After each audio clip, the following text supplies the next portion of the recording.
Hello, everyone. This is Will Falk, co-founder of Protect Thacker Pass.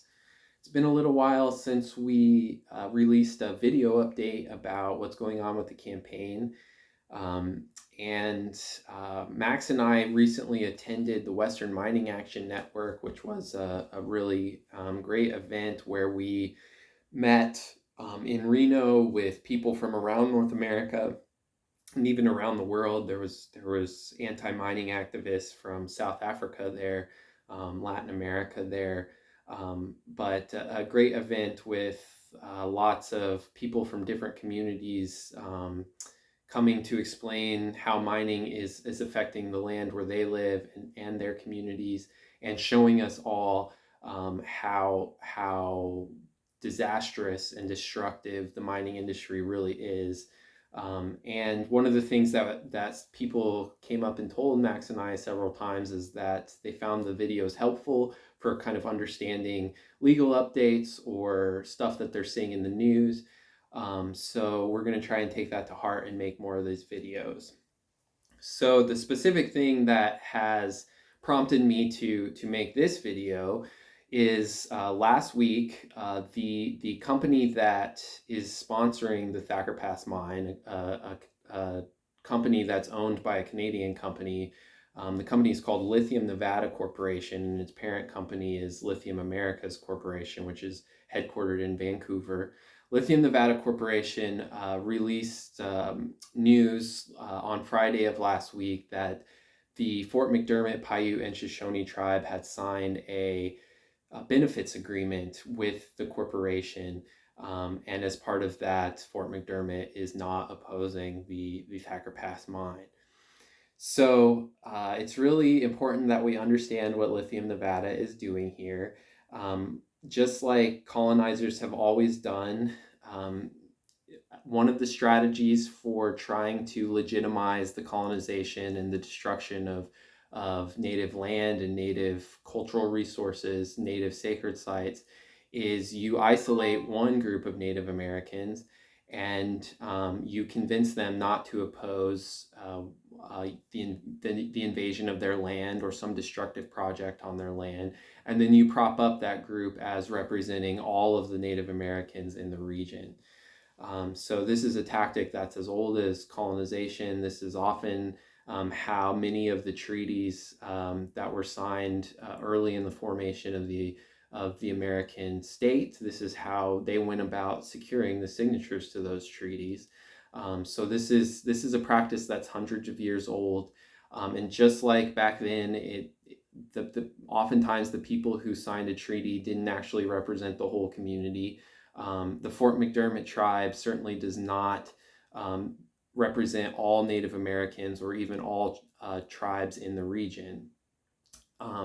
So it is important to remember that despite Fort McDermitt despite Fort McDermitt signing this benefits agreement, there are many more regional tribes that are strongly opposed to the Thacker Pass mine, including the three tribes that have all brought legal actions against the Bureau of Land Management for permitting the Thacker Pass mine. So the Reno Sparks Indian Colony, the Burns Paiute Tribe of Oregon, and the Winnemucca Indian Colony all brought legal actions against the Bureau of Land Management for this project. And that lawsuit is still ongoing, and there will be a final decision sometime after January 5th, 2023, after we finally make our final oral arguments in the case.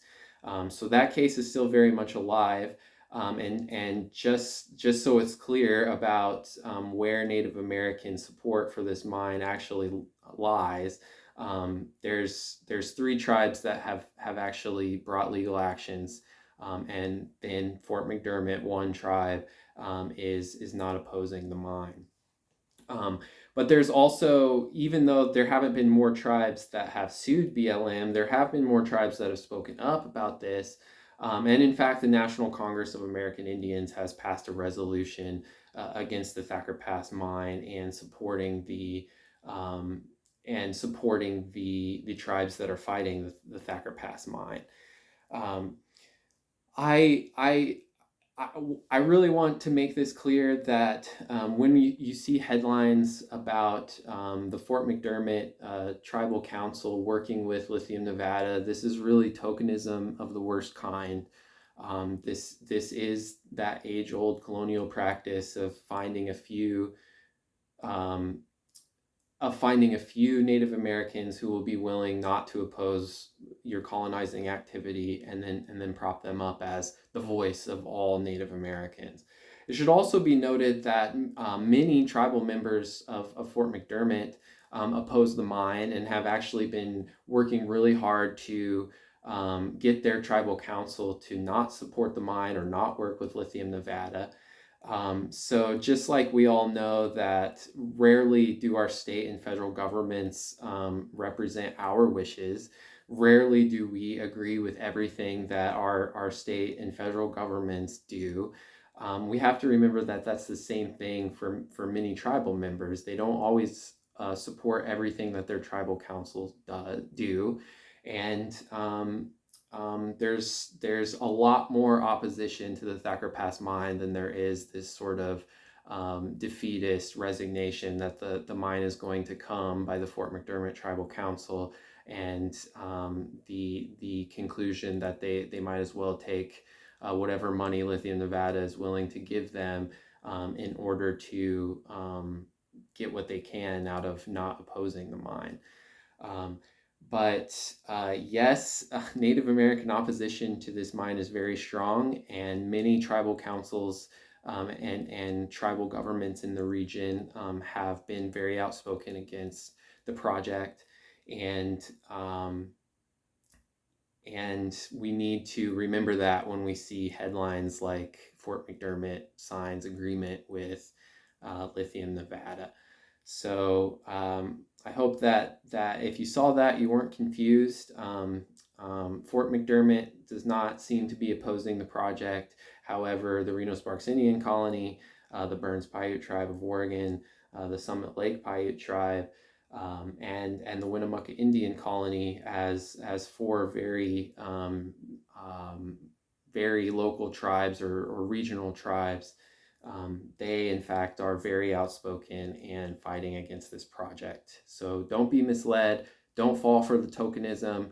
And remember that Lithium Nevada is following a 300-year-old playbook that has worked very well for colonizers. And we need to keep fighting, and we are going to keep fighting.